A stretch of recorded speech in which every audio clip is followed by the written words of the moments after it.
नमस्कार मैत्रिणींनो, आपल्या रुचा क्रिएशन या चॅनलवरती मी आपले स्वागत करीत आहे।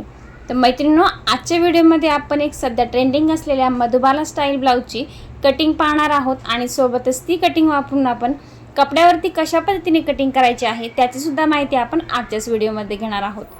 तर या ब्लाउजसाठी लागणारे जे काही माप आहेत स्क्रीनवरती मी इथे दिलेले आहेत। तर आजचा जो ब्लाउज आहे आपण ते 30 साइजसाठी बनवत आहोत। तर चला इथे आपण व्हिडिओला सुरुवात करूयात। तर सगळ्यात अगोदर इथे मी एक पेपर घेतलेला आहे। तर आपल्याला इथे सिंगल पेपरवरती कटिंग करायची आहे। बॅक साइड वेगळी कटिंग करायची आहे आणि फ्रंट साइड जी आहे ती इथे वेगळी कटिंग करणार आहोत। तर इथे मी हा पेपर घेतलेला आहे।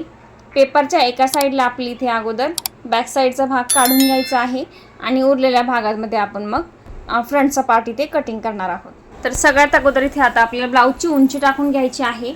तर नेहमीप्रमाणे बॅक साइडच्या भागासाठी आपल्याला ब्लाउजची उंची प्लस 1 इंच असं माप टाकायचं आहे।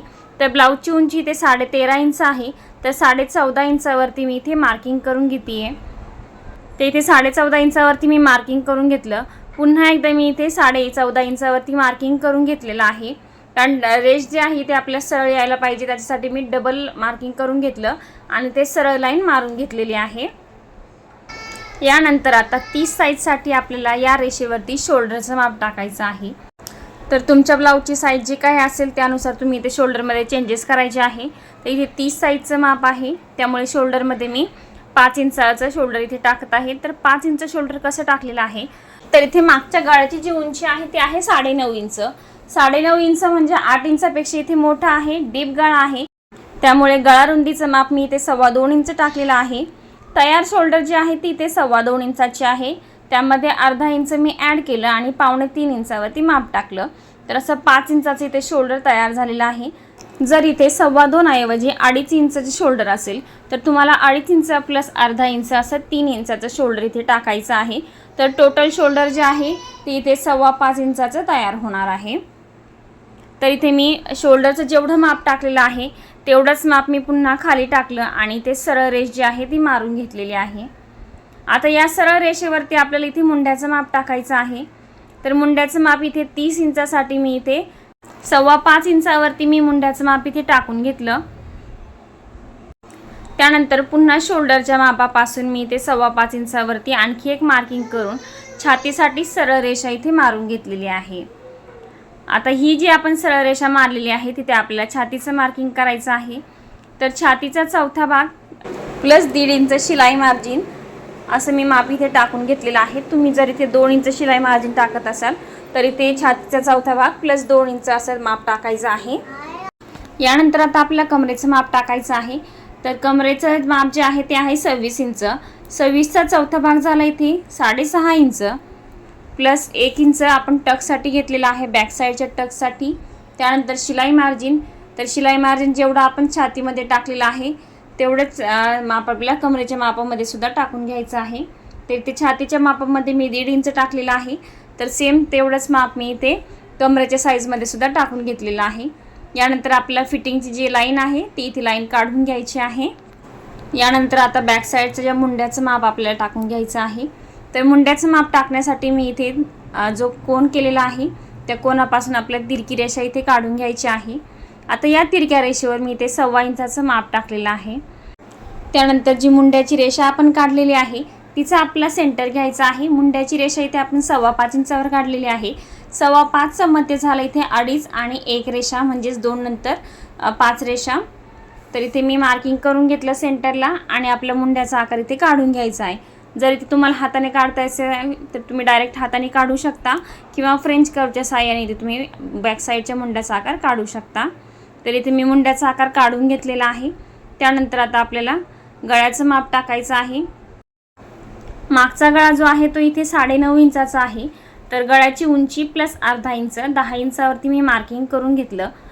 तिथून सरळ रेषा मारून इथे मी 3 इंचावरती मार्किंग केलं आणि गळा रुंदीच्या मापापासून ते गळ्याच्या उंचीपर्यंत मी ते बॉक्स तयार करून घेतलेला आहे। आता जर तुम्हाला अस्तरचा डिझाईनचा गळा इथे शिवायचा असेल तर तुम्ही हा जो गळा आहे फक्त इथे ड्रॉ करू शकता किंवा ड्रॉ नाही केला तरीही चालेल, कारण आपण इथे डिझाईनच्या वेळी गळा इथे कटिंग करत नाही। तर इथे हा सुद्धा गळा मी कटिंग नाही करणार आहे, तर आहे तसंच ठेवणार आहे। फक्त मी इथे ड्रॉ करून घेतलेला आहे। तर आता इथे आपला पाठीचा भाग जो आहे तयार झालेला आहे, याचा आपण आता कटिंग करून घेऊयात। बॅक साईडच्या पार्टची आपली इथे कटिंग करून झालेली आहे। त्यानंतर मी बॅक साईडच्या भागाला जो टक्स आपण देत असतो त्या टक्सचं मार्किंग करून घेते। त्यासाठी मी इथे 4.5 इंचावरती मार्किंग करून घेतलं आडवं, आणि त्या मापापासून आपल्याला उभं इथे 5 इंचावरती मार्किंग करायचं आहे। शिवल्यानंतर हा जो टक्स आहे आपण 5 इंचावरती टाकलेला आहे, तो शिवल्यानंतर इथे 4.5 इंचाचा तयार होणार आहे। त्यानंतर खालच्या बाजूला इथे मी दोन्ही साईडला अर्धा इंचाचं मार्किंग केलं आणि टक्सच्या रेषा इथे मारून घेतलेल्या आहेत। तर इथे बॅक साईडचं संपूर्ण कटिंग जे आहे आपलं रेडी झालेलं आहे। आता आपण इथे फ्रंटचा पार्ट पाहूयात। तर मधुबाला स्टाईल ब्लाऊजमध्ये बॅक साईड जी आहे आपल्या नेहमीच्या ब्लाऊजप्रमाणेच त्याची कटिंग आहे, फक्त जो काही फ्रंटचा पार्ट आहे त्यामध्येच याचे चेंज करायचे असतात। तर इथे फ्रंटचा जो पार्ट आहे यामध्ये आपल्याला ब्लाऊजच्या उंचीमध्ये 1.5 इंच ॲड करायचा आहे, जसं आपण इथे प्रिन्सेसच्या ब्लाऊजमध्ये ॲड करतो त्याचप्रमाणे। तर इथे त्याच्यासाठी मी इथे खालच्या बाजूने अर्धा इंचावरती मार्किंग केलं आणि सरळ रेषा इथे मारून घेतलेली आहे। त्यानंतर जेवढा आपण बॅक साईडच्या पार्टसाठी टाकलेला आहे सेम त्याच पद्धतीने ब्लाऊजची उंची प्लस 1 इंच असं माप मी इथे टाकून घेतलेलं आहे। त्यानंतर पुन्हा एकदा मी इथे 15 इंचावरती मार्किंग करून घेतलं। ब्लाऊजची उंची आहे ते 13.5 इंच प्लस 1.5 इंच 15 इंच, तर इथे मी सरळ रेषा इथे मारून घेतलेली आहे। त्यानंतर आता आपले ते शोल्डरचं माप टाकायचं आहे। तर शोल्डर जे आहे आपलं बॅक साईडचा सुद्धा डीप गळा आहे, फ्रंटचा सुद्धा डीप गळा आहे, त्यामुळे इथे शोल्डर जेवढं बॅक साईडला टाकलं होतं तेवढंच शोल्डर आपली ते फ्रंट साईडला टाकायचं आहे। तर बरोबर इथे बॅक साईडप्रमाणेच मी ते 5.25 इंचाचं शोल्डर टाकून घेतलेलं आहे। तर इथे फ्रंटच्या साईडला सुद्धा मी 2.25 इंचाची गळारुंदी ठेवलेली आहे आणि 2.25 इंचाची शोल्डरची पट्टी ठेवलेली आहे। तर शोल्डरचं 5.25 इंचाचं माप टाकून झाल्यानंतर तिथे सरळ रेषा मारून घेतली आणि तिथे आपल्या 5.25 इंचावरती मुंड्याचं माप टाकून घ्यायचं आहे। 5.25 इंचावरती मुंड्याचं माप टाकून झाल्यानंतर आपले इथे सरळ लाईन मारून घ्यायची आहे छातीच्या भागासाठी। त्यानंतर या रेषेवरती आपल्याला छातीचं माप टाकायचं आहे। तर इथे मी आता छातीचा चौथा भाग प्लस 1.5 इंच शिलाई मार्जिन एवढं टाकून घेतलेलं आहे। बॅक साईडच्या भागामध्ये सुद्धा आपण शिलाई मार्जिन जे आहे 1.5 इंचच ठेवलेलं होतं, तर सेम तेवढंच आपल्याला फ्रंटच्या भागामध्ये सुद्धा इथे ठेवायचं आहे। जर तुम्हाला एवढी माप टाकायची नसेल तर तुम्ही डायरेक्ट बॅक साईडचा पार्ट इथे ठेवून जे काही मुंड्याचा वगैरे आकार आहे तो काढून घेऊ शकता, पण इथे फिटिंगच्या मापामध्ये सुद्धा चेंजेस होतात, त्यामुळे फ्रंटचा जो पार्ट आहे इथे मी सेपरेट कटिंग करते। यानंतर आता आपला मुंड्याचा भाग टाकायचा आहे। तर मुंड्याच्या मापासाठी मी इथे काटकोनात तिरकी रेषा मारून घेतली, त्यानंतर 1.25 इंचावरती मार्किंग करून घेतलेलं आहे। मुंड्याचं जे माप आहे ते आहे आपले 5.25 इंच, त्याचा सेंटर काढून घेतलेला आहे 2.5 प्लस 1 रेषा। त्यानंतर ज्या रेषेवरती आपण इथे छातीचं माप टाकलेलं आहे ती रेषा मी इथे 1.5 इंचाने आतमध्ये वाढवून घेतलेली आहे आणि पुन्हा शोल्डरच्या भागाला ती जोडून तिरकी रेषा इथे मारून घेतलेली आहे, जेणेकरून जो फ्रंटचा आपला मुंड्याचा आकार आहे तो व्यवस्थित येणार आहे। तर इथे तुम्ही पाहू शकता मी कशा पद्धतीने फ्रंटचा आकार काढून घेतलेला आहे। त्यानंतर आता आपल्याला फ्रंटच्या गळ्याचं मार्किंग इथे करायचं आहे। तर फ्रंटचा जो गळा आहे तो आहे 6 इंच, तर इथे मी 6 इंच प्लस अर्धा इंच 6.5 इंचावरती मार्किंग करून घेतलं। त्यानंतर तिथे सरळ आडवी रेषा काढून घेतली, 2.5 इंचावरती मार्किंग करून घेतलं आणि गळारुंदीपासून त्याचा चौकोन इथे तयार करून घेतलेला आहे। आता बहुतेकदा मधुबाला ब्लाऊज जे आहे ते इथे स्वीट हार्ट नेक असतो किंवा पानाचा शेप इथे तुम्ही काढू शकता, तर इथे मी स्वीट हार्ट नेक काढतीये। तर हा जो गळा याच्यामध्ये खूप छान दिसतो आणि शेपसुद्धा खूप छान येतो, तर इथे मी स्वीट हार्ट नेकच काढून घेतलेला आहे। यानंतर आता आपल्या कमरेचं माप इथे टाकायचं आहे। तर कमरेचं जे माप आहे ते आहे 26 इंच, तर इथे आपल्या 26चा चौथा भाग घ्यायचा आहे, तर तो झाला इथे 6.5 इंच। पण यामध्ये आपल्याला आता जो टक्स इथे तयार करायचा आहे मधुबाला कटोरीला तो आपला इथे असणार आहे 2 इंच। तर 6.5 इंच प्लस 2 इंच 8.5 इंचावरती मी इथे मार्किंग करून घेतलं। तर मी इथे पुन्हा एकदा सांगते, कमरेच्या मापाला आपला 4 ने डिवाइड करायचं आहे। तर इथे 26/4 6.5 इंच प्लस 2 इंचाचा टक्ससाठी मी इथे ॲड केलेला आहे। तर 8.5 इंचावरती मी मार्किंग केलं, त्यानंतर 1.5 इंच मी इथे शिलाई मार्जिन ॲड केलेला आहे। तर हा जो टक्स आहे 2 इंचाचा, तर ब्लाऊजची साईज जर मोठी असेल 36 इंच 38 इंच असेल तर इथे तुम्हाला 2 इंचाऐवजी 2.5 ते 3 इंच तुम्ही इथे घेऊ शकता. तर साईज छोटी आहे त्यामुळे मी इथे 2 इंच ॲड करून माप टाकलेलं आहे. त्यानंतर आता आपल्या इथे क्रॉसपट्टीचं माप टाकायचं आहे. तर क्रॉसपट्टीचं जे माप आहे, तर जे आपण अर्धा इंचाची लाईन इथे काढलेली आहे त्या लाईनपासून मी इथे 3 इंचावरती मार्किंग केलेलं आहे. तर हे क्रॉसपट्टीचं जे माप आहे तुम्ही तुमच्या आवडीनुसार 2.5 इंचावरती सुद्धा घेऊ शकता. पण ब्लाऊजची उंची इथे जास्त आहे, साईज छोटी आहे, त्यामुळे मी इथे 3 इंचावरती क्रॉसपट्टीचं माप टाकलेलं आहे. तर इथे फिटिंगच्या साईडने सुद्धा 3 इंचावरती मार्किंग करून मी सरळ रेषा इथे मारून घेतलेली आहे. त्यानंतर बस्ट पॉईंटचं माप टाकायचं आहे. तर बस्ट पॉईंट मी इथे 9.5 इंचावरती मार्किंग करून घेते आहे. तर 30 छाती आहे त्यामुळे मी इथे 9.5 इंचावरती मार्किंग करते आहे. तुम्ही तुमच्या साईजनुसार इथे बस्ट पॉईंटमध्ये चेंजेस करू शकता. बस्ट पॉईंट कसा काढायचा आहे ते आपण ऑलरेडी मागच्या व्हिडिओमध्ये सांगितलेलं आहे. तर मी ते 9.5 इंचावरती बस्ट पॉईंट काढून घेतलेला आहे. आता जेवढं मार्किंग आपण बस्ट पॉईंटचं इथे केलेलं आहे तेवढंच पुन्हा आपल्याला गळ्यापासून सुद्धा मोजायचं आहे आणि पुन्हा एकदा मार्किंग करून घ्यायचं आहे. तर मी पुन्हा एकदा 9.5 इंचावरती मार्किंग करून घेतलं आणि दोन्ही पॉईंट इथे डॉट लाईनने जोडून घेतलेले आहे. आता या बस्ट पॉईंटच्या लाईनवरती आपल्याला छातीचा 10वा भाग इथे घ्यायचा आहे. छाती आहे 30 इंच, तर छातीचा 10वा भाग मी इथे 3 इंचावरती मार्किंग करून घेतलं. सेम तेवढंच माप आपल्याला क्रॉसपट्टीच्या लाईनवरती सुद्धा इथे करून घ्यायचं आहे. तर मी इथे 3 इंचावरती पुन्हा एकदा मार्किंग करून घेतलेलं आहे. आता जो मेन पॉईंट आहे आपला इथे मधुबालाचा जो टक्स आपल्याला तयार करायचा आहे तो टक्स मी ते दाखवते आहे. तर व्यवस्थित बघा. तर हा जो पॉईंट आपण 3 इंचाचा घेतलेला आहे तर तिथे आपल्या दोन्ही साईडला इथे 1-1 इंचावरती मार्किंग करायचं आहे. तर इथे दोन्ही बाजूला मी 1-1 इंचावरती मार्किंग केलं. बस्ट पॉईंटपासून आपल्याला इथे टक्सचं मार्किंग करून घ्यायचं आहे. आता जे आपण इथे कमरेमध्ये 2 इंच वाढवलेलं आहे तुम्ही व्यवस्थित इथे पाहू शकता. आपण खालच्या भागामध्ये इथे कमरेच्या मापामध्ये 6.5 इंच प्लस 2 इंच 8.5 इंच इथे माप टाकलेलं आहे. तर जेवढं माप आपण इथे टक्सला वरती टाकलेलं आहे तेवढं मी इथे क्रॉसपट्टीवरती मोजून घेतलेलं आहे. 2, 3, 4 तर बरोबर तेवढंच माप मी इथे खालच्या भागाला सुद्धा काढून घेतलं आणि सरळ रेषा इथे मारून घेतलेल्या आहेत. तर हा जो भाग आहे आपला इथे कट होऊन जाणार आहे किंवा आपल्याला हा जो भाग आहे तर नको असतो, त्यामुळे अगोदर आपल्याला पेपर कटिंग इथे मधुबाला ब्लाऊजसाठी करायची आहे.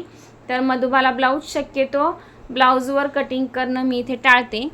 तर इथे आपला क्रॉसपट्टी जी आहे खालचा भाग इथे व्यवस्थित पुन्हा एकदा मोजून घ्यायचा आहे. तुम्ही इथे पाहू शकता मी इथे मोजून घेतलेला आहे.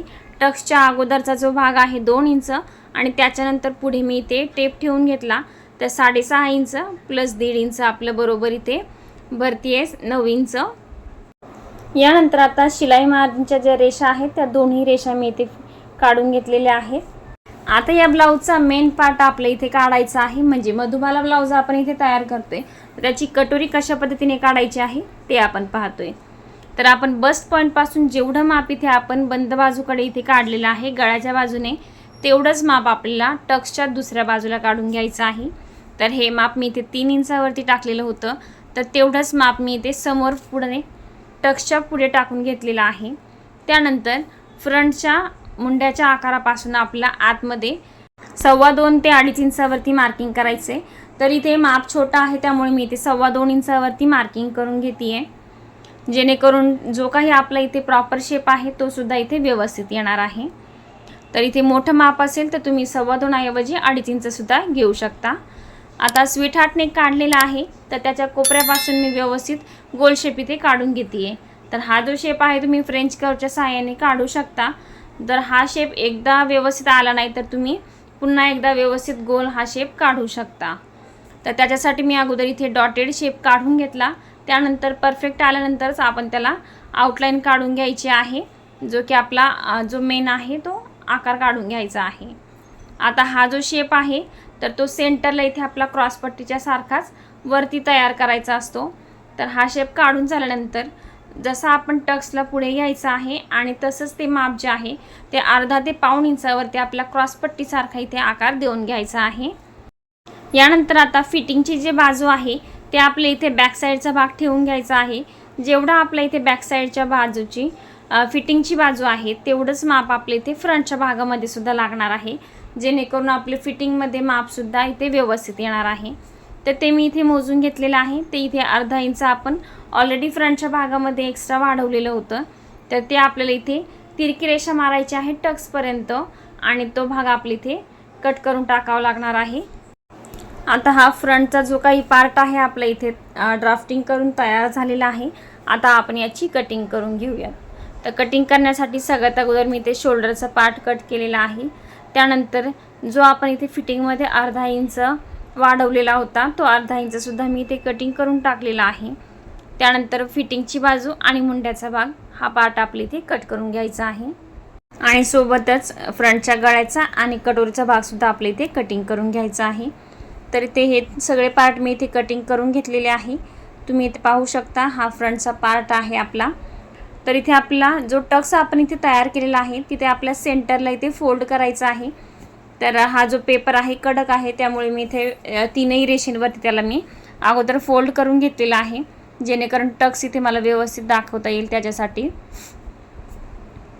तर इथे हा जो टक्स आहे तर तो टक्स आपल्या इथे मेन पार्ट जो आहे याच्यामध्ये नको असतो, तर हा टक्स आपल्या फक्त कटोरीमध्ये लागतो।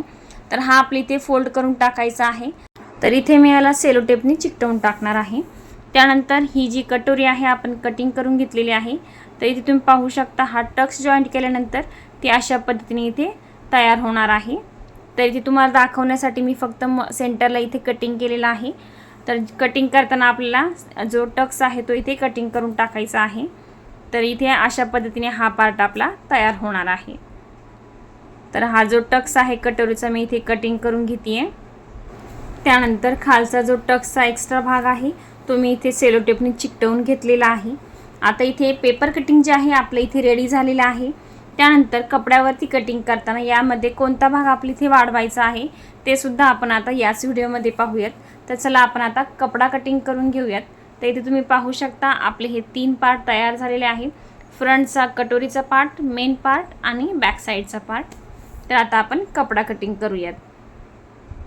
तर मैत्रिणींनो, जर चॅनलवरती नवीन असाल, जर आपल्या चॅनलला सबस्क्राईब केलेलं नसेल तर चॅनलला सबस्क्राईब करून घ्या आणि व्हिडिओ जो आहे जर आवडला असेल तर नक्की आपल्या व्हिडिओला लाईक करा आणि सोबतच सबस्क्राईबसुद्धा करा। तर आपण इथे कपडा कटिंग करण्यासाठी अस्तरचा कपडा इथे घेतलेला आहे। अस्तरच्या कपड्याची मी इथे डबल फोल्डिंगमध्ये घडी करून घेतलेली आहे। यामध्ये बंद बाजू जी आहे ती माझ्याकडे आहे। तर आता हा जो ब्लाऊज आहे तुम्ही इथे बॅक हुकसुद्धा शिवू शकता किंवा फ्रंट हुकसुद्धा शिवू शकता। फ्रंट पार्ट जो आहे आपण इथे सिंगल कलरमध्ये सुद्धा शिवू शकतो किंवा तुम्हाला जर साडीच्या कलरनुसार कॉन्ट्रास्टमध्ये शिवू शकता। ब्लाऊज पीस असेल त्याच्यामध्ये तुम्ही साडीचा एक साईडचा जो काही नेसता भाग आहे तो शक्यतो इथे प्लेन असतो, तर त्या भागातून तुम्ही कपडा कटिंग करून मधुबाला ब्लाऊजमध्ये कटोरीचा जो भाग आहे त्याच्यासाठी इथे वापरू शकता। तर तसा कॉन्ट्रास्टमध्ये सुद्धा हा फ्रंट पार्ट तयार करू शकतो। तर हा ब्लाऊज जो आहे आता मी इथे सिंगल कलरमध्ये तयार करणार आहे आणि त्याला पाइपिंग लावून त्याला मधुबाला लुक आपण देणार आहोत। तर इथे बॅक साईड जो आहे तर इथे मला बंद बाजूवरती कटिंग करायचा होता।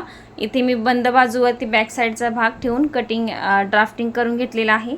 तर हा जो ब्लाऊज आहे मला फ्रंट ओपन करायचा आहे, त्यामुळे फ्रंटचा पार्ट मी इथे ओपन साईडला कटिंग करणार आहे। तर बॅक साईडचं ड्राफ्टिंग झाल्यानंतर मी इथे फ्रंटचा पार्ट ठेवून घेते। तर फ्रंटचा जो काही कटोरीचा पार्ट आहे तर तो पार्ट आपण कशा पद्धतीने कटिंग करतोय ते तुम्ही व्यवस्थित बघू शकता इथे। तर जो गळ्याचा भाग आहे तो आपल्याला इथे कटिंग करायचा नाही आहे, वाढवायचा सुद्धा नाही आहे, जेवढा आहे तेवढाच ठेवायचा आहे। तर जो काही आपला कटोरीचा साईडचा गोल पार्ट आहे तो आपल्याला इथे वाढवायचा आहे। जर हा ब्लाऊज तुमचा फ्रंट ओपन असेल तर तुम्ही हुक लूक पट्टीसाठी इथे पाव इंच किंवा अर्धा इंच वाढवू शकता।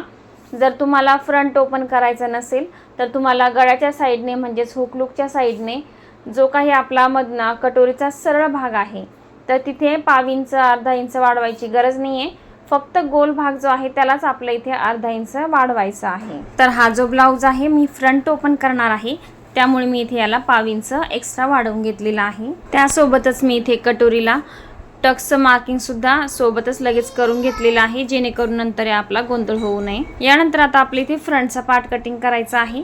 तर फ्रंटच्या पार्टमध्ये सुद्धा आपल्याला कशा पद्धतीने कपडा वाढवायचा आहे. तर चला पाहूया. तर इथे फ्रंटचा जो पार्ट आहे इथे मी एका साईडला ठेवून घेतलेला आहे, जेणेकरून उरलेल्या भागामध्ये याला मी स्लीव्ज कटिंग करू शकेल. तर फ्रंटचा पार्ट मी इथे ठेवून घेतलेला आहे. तर फ्रंटच्या पार्टमध्ये सुद्धा तुम्ही इथे पाहू शकता, जी काही क्रॉसपट्टीची बाजू आहे तिथे मी जेवढा भाग आपण कटोरीमध्ये वाढवलेला आहे तेवढाच भाग आपली इथे क्रॉसपट्टीच्या साईडने सुद्धा एक्स्ट्रा वाढवून घ्यायचा आहे.